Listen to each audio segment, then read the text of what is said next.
Hello everyone, Dan14 Prime here. I want to do a video share today with you guys on the Fans Toys Sovereign FT-16M. This is a third-party Masterpiece Galvatron figure. It is a movie-based paint redeco of the original Sovereign figure, which was released probably about a good 3 years ago now. And as difficult as it may be to believe, this figure actually tones down the purple from the original figure and pulls through a bit more of a blue-purple hue through the color and just looks a bit more movie-based in its deco, but is otherwise in every way structurally the same figure as was released before.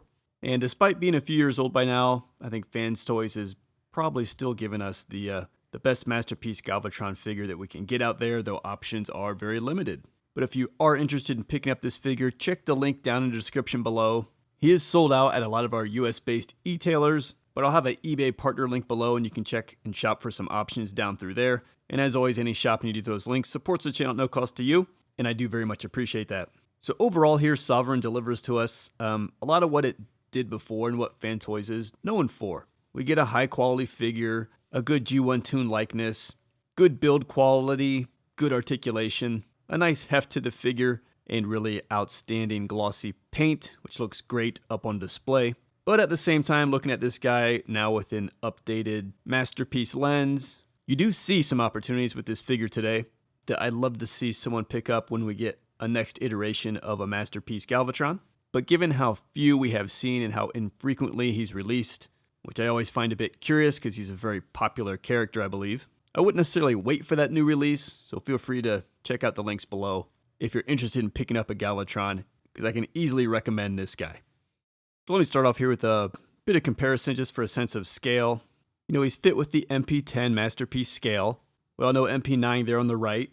Predated that by one release, but generally sort of fits with the MP10 scale, recognizing maybe he's a bit small. He's a hair under 9.5 inches tall, Rodimus is. Galvatron is a good 10 inches tall. And MP44 there on the left, Optimus, he's a hair over 9.5 inches tall, so they all kind of fit. But I will say just overall his body looks a bit oversized. You know, you could say his head looks too small, but frankly, I think his body looks too big. Generally, proportion-wise, you kind of want 7.5 heads tall, and he's closer to 8, so he's clearly kind of a bit too tall for his head from a proportion perspective, and he's just like super bulky too. So it works, but again, you know, there's some room for improvement, let's say, when someone takes a next shot at it, for sure. Let me just give you a quick overview, spin around the figure, and then we'll dive in closer for some details here. But again, great glossy finish, paint application on this guy. That's what really just pops out the most, and I do love that. I prefer it. I think it looks great on the shelf. Again, in terms of movie likeness, we're getting more of this sort of blue-purple hue. A lot of signature marks, you know, roundness in the arms, the big thigh pads, the big knees, the chest with the red ab section, the beautiful head sculpt with the crown, and the flare over the top of the back of the head. They're capturing all of those iconic signatures of Galvatron. Here we've got the profile. Galvatron's profile always struggles with the big shoulder pads, but you see the nice roundness through the arms, particularly the shoulder and the forearms. He's got the treads coming off the back of the arm, which they could have done something to make smaller, but at least they've got them on the back of the arms. And if I just get his arm out of the way, he's got, you know, the signature hip skirt there down into, you know, the more silver-colored thigh leg, down into the shin area. Back of the figure here, and you know, I mentioned he was 10 inches tall to the top of his crown. 1 pound 14 ounces, so really heavy. I think unnecessarily hefty and bulky this figure is. It kind of just reminds me of a little bit of a brick, and to some extent, and I'll talk more, but I think the lines of the figure can be improved, just sort of the shape. It just sort of looks and feels brickish, and that doesn't necessarily fool me for just being build quality. He's clearly got a ton of fill weight in his legs, and you just see it in these big back of the ankle joints. All that's just adding weight to the figure. Some people like just that big heftiness. You'll have it with this at a dang near 2-pound figure, but it comes with other trade-offs, and I just don't think it's necessary to fill weight into a figure. Just give it good build quality, and that's enough for me. You know, the kibble on the back I can live with. Clearly it could be improved, and really if you wanted a more tune-accurate back, this whole piece, purple piece, sort of like came down and arched even more from more at the middle of the back. So somehow if you could make those look more connected, could be an opportunity to further improve the inside profile here. You know, not much different except, of course, the big Canon. I love the orange tune accurate one here. We do get a translucent as well, which I'll show you, which is more toy accurate. Yeah, I will say it could peg better though with the bulkiness and heft of the figure. which then requires stiff ratchet joints and some stiff joints to move the figure. The peg in that Canon just is always easily knocked out. Okay, let's just dive in here up close on the top half of the figure here, and I've chilled the lights a bit because the white face so we don't wash it out, but the head and head sculpt is phenomenal. I think it looks great.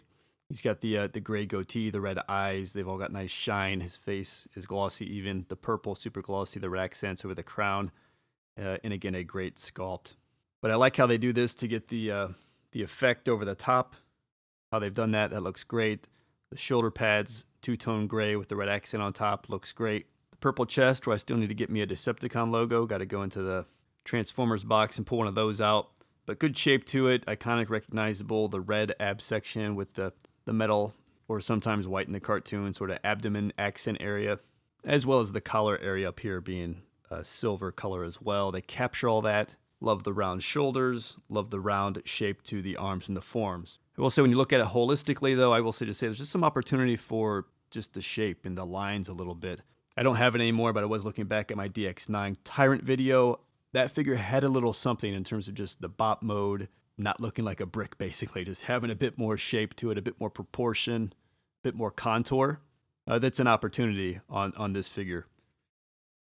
And I want to just jump up top quickly just to show you some of that because some of those details pull through up top. Again, the red accents on the two-tone gray shoulder pads, the silver kind of a neck collar, if you will. You have a look at those here. Lower the half of the figure here, I think they've done a really nice job. I mean, I love how they've got the hip skirts in there, right? The thighs, I like how they got these big purple separate accent pieces. That's something DX9 did not do well, so that's very much improved. The nice leg underneath, and the hip skirt there, all separate. Maybe these are maybe a bit large, but it works fine. And then again, just the iconic lower leg. And a great tune likeness on the feet there as well.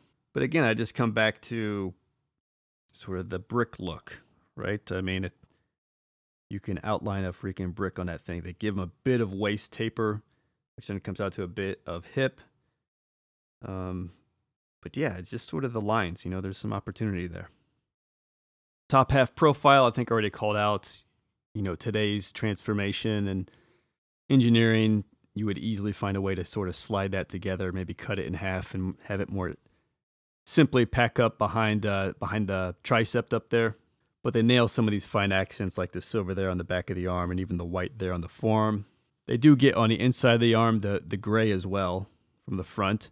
That's spot on, I will say, and I'll do articulation, but this elbow is unforgivable. I mean, that's just awful. He doesn't have a real elbow joint.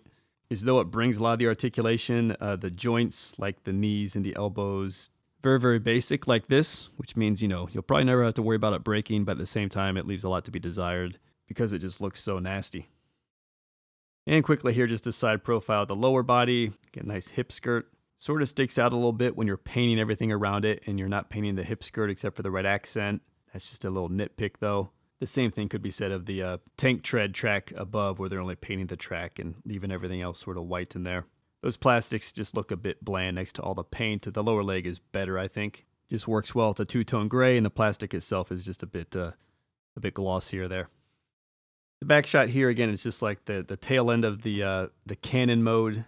It folds up there, and you get that as kibble. I've seen worse. It's not terrible. Could it be better? Maybe. Again, the tank treads look big, but I prefer them on the back of the arms here than Tyrant sort of had them layering into the back of the figure. I do like how these purple plates come in, fill in, and cover the back of that. They did a nice job with that. And the lower half of the body here with the legs, not much to see there. It all fills nicely, so that's good. Again, we'll come back to it, just these super simple joints. There's ratchet in there, but it's the way the joint is. Not as bad as the elbow, but could be improved. And over here, not much different. I'm just going to kind of pan it just so you can kind of see the Canon. I've already mentioned some of the pegging issues that, you know, the Canon has relative to the heft and ratchets in the joints.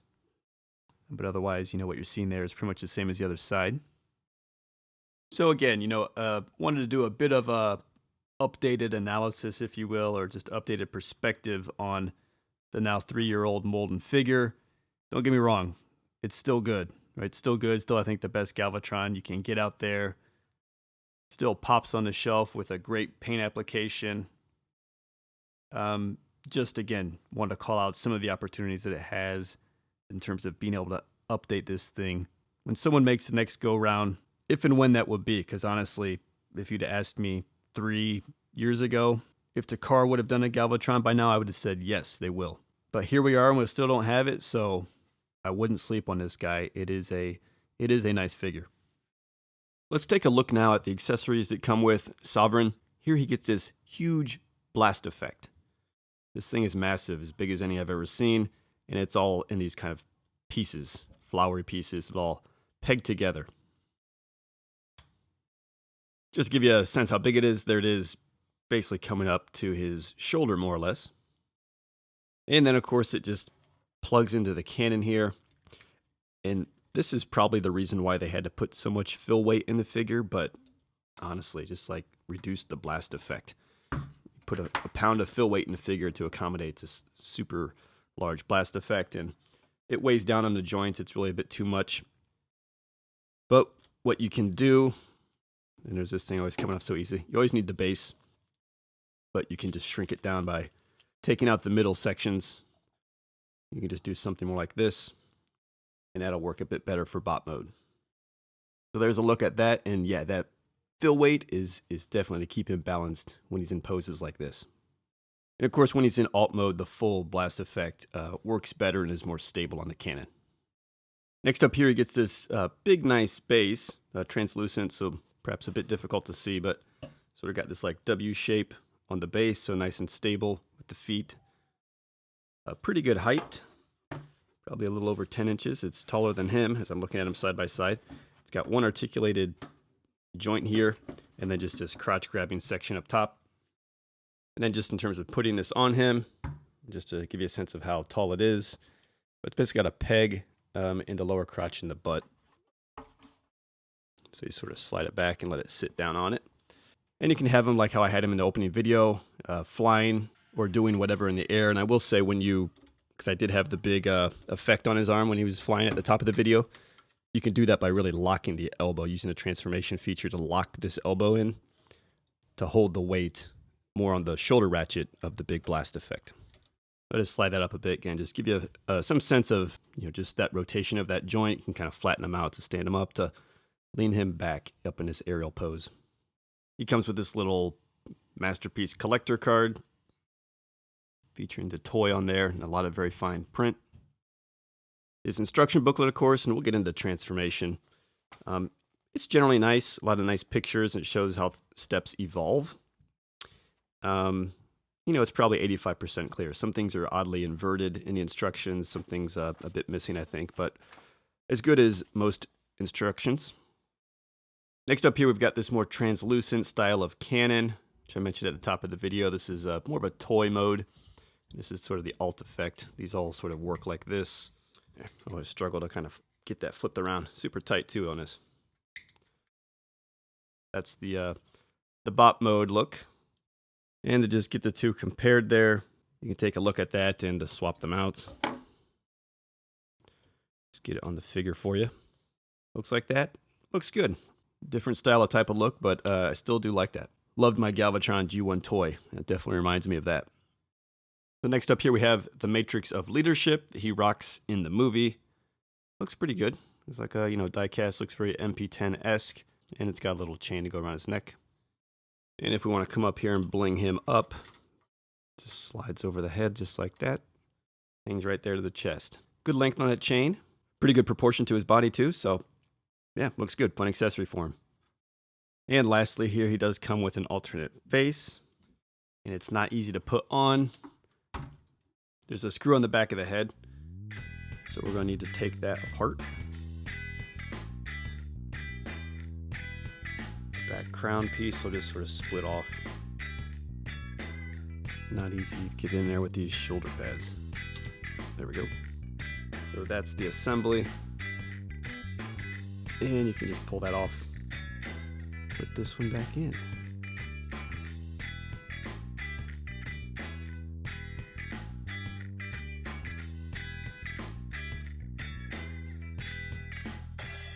And here we've got the other face. The mean scowling look here, and I'll just put them side by side so you can compare, but pretty obvious. And I don't know, because of the whole crown side helmet effect, but I wish that was easier to do. And again, with Masterpieces now doing more face options, maybe something that could be improved today. Okay, let's do a bit on articulation. I think it's pretty good overall. It just does it in a bit of an odd way. Some of the joints and things could be improved from an engineering perspective, but it does deliver a lot of what you'd need. The head here looks pretty good down considering the big chunky chest area. Looks up about like that, which maybe you'd like to have a little bit more when he's flying, but it's okay. And of course it swivels in there if you want him to just look at his big chunky shoulder pads. The shoulders here, there's a really tight ratchet joint, so you get kind of clicks all the way around. Oh, this is the one here, the lateral raise. That one's tight. I guess they probably made it like that to help hold if you would have the blast effect on there. It often blows out this piece here below. Bicep swivel kind of up high there at the shoulder. The elbow, I think I've already complained about. The articulation is there, but you know, the aesthetic is pretty unsightly. And then here at the hand, though impressive because you've got basically all the articulated joints and fingers. It's basically a ball peg at the base and then a mid hinge that's a double hinge there. So it sort of gives the effect of having a third. But, you know, I don't like the shape that creates. It's just sort of a big robotic looking hand. Back of the hand's nicer, very square, but it's got some nice molding and shape to it. But then when you come to the fingers, again, I don't love that aesthetic myself. I'm fine to give up fully articulated fingers to just get a better shape to the hand. And it does spin in there as well. And then nice here, it's got this little wrist cock joint, so that's nice.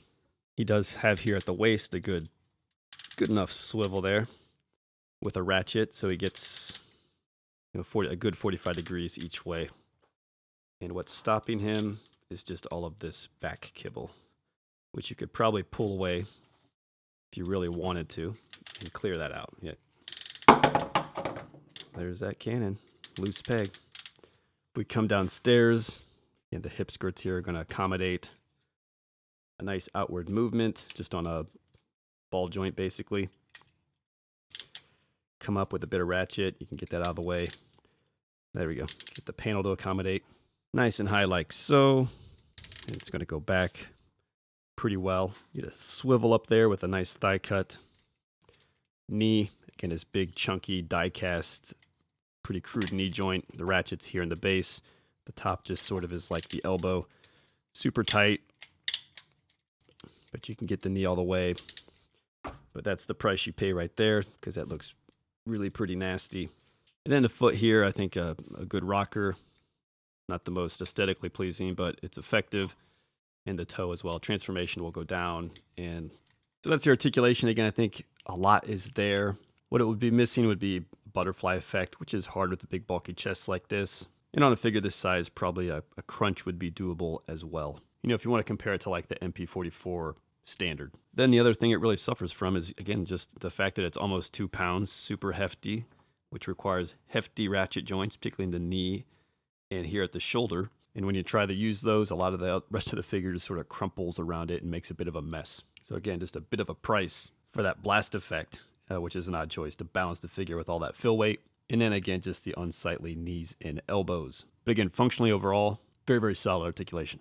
Okay, now let's get into transforming Sovereign here. Step one, the cannon just pops right off the arm, and just like the cartoon, just kind of pops into the air, comes back into play later. Next up here, we want to work on the arms, get the tread pulled down, peg the elbow, and kind of back of the arm together there. And there's various rotating parts going on in this arm, and we want this middle section to sort of spin around, but not the lower section, which it just did. We do want the lower piece spun around, and then spin the hand back around actually like this. Now we can peg these together as a hole back here. Hand will just sort of slide in. Then we can close up this panel here. And then we'll just rotate the whole assembly kind of at the bicep joint there. So it just flips around like that. Again, same thing over here, other side. I'm gonna drop that out of the way. Get the arm connected back there at the elbow. Spin all this around, just this lower arm section. hand back around. Sort of like this with all the screw holes out. Again, slide that up in there with your closed up fist. Peg in the back of the arm here. And then flap can now come over the top. And again, just spin the whole thing at the bicep. Flip it around. Next up here, you can laterally raise the arms. There's a tendency, as I said before, to pop out these side panels, even when you don't want them to. So bring those down, and then pop out the chest here. Tightly pegged there. And we come around back, you can unpeg this piece here in the center of the back, and these peg in the side actually, so you'll want to pull those out, pull that down, and then you just flip these, position them up, they rotate right there. Down here you can pull this little panel out, unpeg that. And now that we've disconnected all these things, you can extend the waist. Try to keep it so you can see it, but unpeg straight from there and lifts up. Now around back here, we want to get this panel out right here. Just kind of lifting this forward helps push this down, and you can pull this down and go ahead and give it a rotation around like that. Back in the front here, this red piece, you can just start to feed through a little bit. Just push it back and up. Next up here, these shoulder pieces, kind of plastic squares in there on the joint. They'll slide down into this open slot that we created. So it just pops right down. Same thing over here on this side. Slide that down.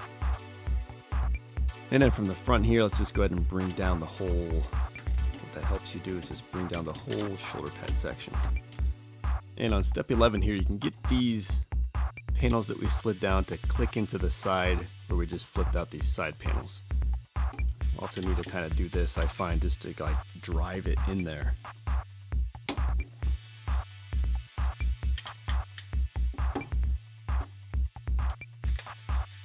Around the back of the figure here, this thing seems to have snuck up a bit, but keep that down and just start to rotate everything through here.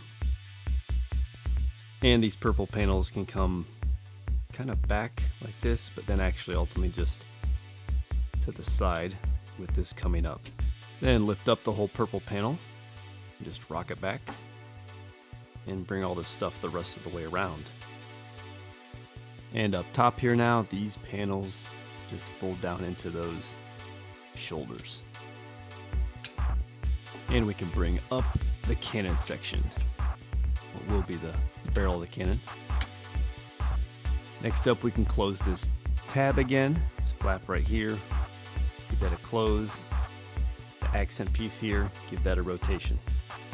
Then next up, we just want to spin all of this around just the top section. Get everything else where it is. That chest piece out of the way. Bring it around front. We're on the lower leg now. You can rotate the foot and then fold it underneath. Then pop open this thigh panel. And this is inverted from the instructions. One of those weird things I had mentioned. Goes totally the opposite way. Pop that open. There's a little panel here on the side. Pop that up. You'll find here, you come inside, rotate this just down and out of the way. Maybe go this way. You'll find a slide mechanism here. Bring that down. And then open up the rest of the leg with that panel. Then the whole knee is going to just fold in on here. Super tight joint.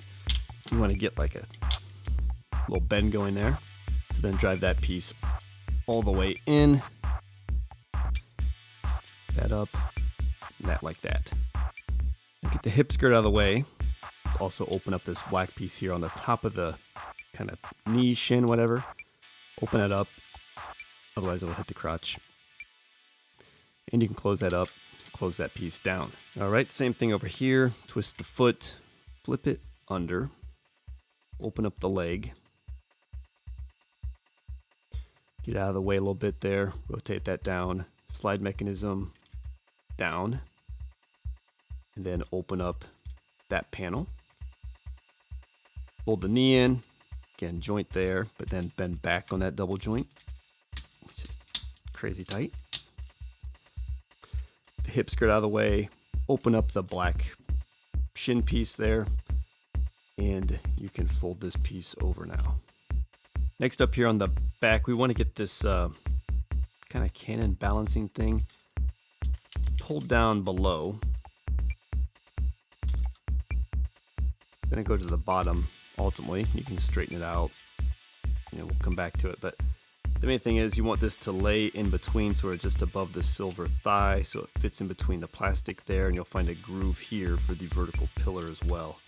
So you're just sort of fitting this, sliding this into the available gaps, and of course there's some thigh pegs there to help close all that up once you get everything in the right place. Then down here you want to get all of these pegs situated. There's a peg in his crotch where that long piece will kind of sit for you, and these pieces as well then come down, and they have some slots to peg right into the side there. Right there. Back on this side here, we've got these panels. You can bring them down. They give us some peg holes. Come back to the front here and just make sure we get that peg down in there. Peg right in there to close the distance, to make sure that you can then get this pegged there and there. Then back here, we're just going to close up the chest. Again, there's sort of some hinge to make sure you get the length right. Hinge that down so you can peg that in right there. And on the hip panels here, they'll come down